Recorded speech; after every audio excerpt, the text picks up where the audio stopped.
వివరాలు చూద్దాం. హెజ్బుల్లా తీవ్రవాదులు దాడి చేసిన సరిగ్గా నెల రోజుల తర్వాత ఇజ్రాయెల్ ప్రధాని బెంజమిన్ నెతన్యాహు ఇంటిని మరోసారి టార్గెట్ చేశారు. అయితే ఈసారి ఈ దాడి ఎవరు చేశారనే దానిపై స్పష్టత రాలేదు.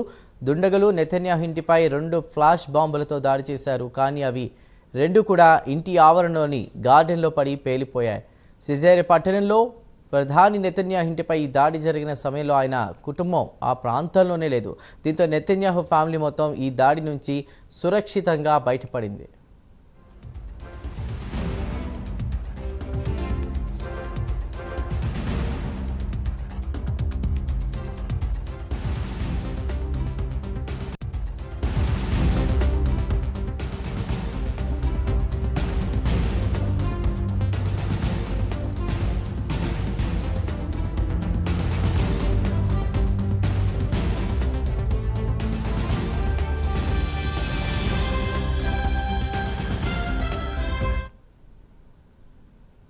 ఇక ఈ బాంబు దాడులను తీవ్రంగా పరిగణిస్తున్నట్లు ఇజ్రాయెల్ ప్రభుత్వం ప్రకటించింది. హద్దులను దాడుతున్నారంటూ కూడా టెల్ అవీవ్ రక్షణ మంత్రి కార్జ్ ఎక్స్లో సందేశాన్ని కూడా పోస్ట్ చేశారు. ఈ దాడిపై న్యాయశాఖ అధికారులు అవసరమైన చర్యలు తీసుకోవాలని ఆదేశించారు. ఇక గత నెలలో కూడా నెతన్యాహు ఇంటిపై డ్రోన్ దాడులు జరిగాయి. సిజేరియాలోని ఆయన నివాసం లక్ష్యంగా కూడా జరిగినట్టు తెలుస్తోంది.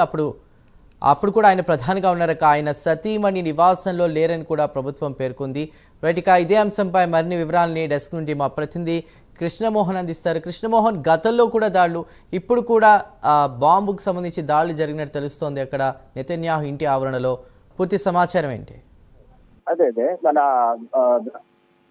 ఇజ్రాయెల్ రక్షణ మంత్రి తన ఎక్స్ పోస్ట్ లో పెట్టారు. ఇట్లా నెతన్యాహు ప్రధానమంత్రి నెతన్యాహు ఇంటి మీద ఫ్లాష్ బాంబులతో దాడులు చేశారని చెప్పారు. ఆ బాంబులు వచ్చేసి గార్డెన్ లో పడ్డాయి. పెద్ద ప్రమాదం ఏం జరగలేదు. ఆ టైంలో ప్రధానమంత్రి ఆయన సతీమణి ఎవరు లేరు ఇంట్లో అనేది వాళ్ళ వాదన.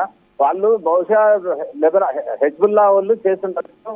ఎందుకంటే వాళ్ళు వీకెండ్ కదా, ప్రధానమంత్రి వీకెండ్ లో తన సొంత ఇంటికి వచ్చుంటాడేమో అని భావించి చేసిండొచ్చు బాంబులు. అదృష్టవశాత్తు ఆయన రాలేదు, తన ఇంట్లో లేడు. మొత్తానికి ఏంటంటే అమెరికాలో ఎలక్షన్స్ అయిపోయినాయి, రిజల్ట్ వచ్చేసింది, ట్రంప్ గెలిచేశాడు. ఇక ఏంటంటే మళ్ళీ ఇంకొకసారి సెకండ్ రౌండ్ ఆఫ్ వార్ అనుకోండి, ఇంకా second round of war start అయిపోయింది. ఇది నిన్న కూడా మనం పబ్లిష్ చేశాము, మనము ప్రసారం చేశాము.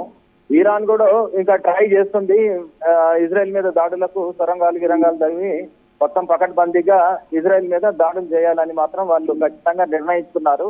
బట్ దీనికి కొంచెం టైం పడుతుంది. వాళ్ళు ఫుల్ ప్రిపరేషన్ చేసుకుంటుంది ఇరాన్. ఈ మధ్యలో నాకు తెలిసి ఇది ఇరాన్ హెజ్బుల్లాతో రెచ్చగొట్టే కార్యక్రమాలు ఏమన్నా చేస్తుందా అన్న అనుమానాలు కూడా ఉన్నాయి. Chandu. Right, thank you Krishnamohan.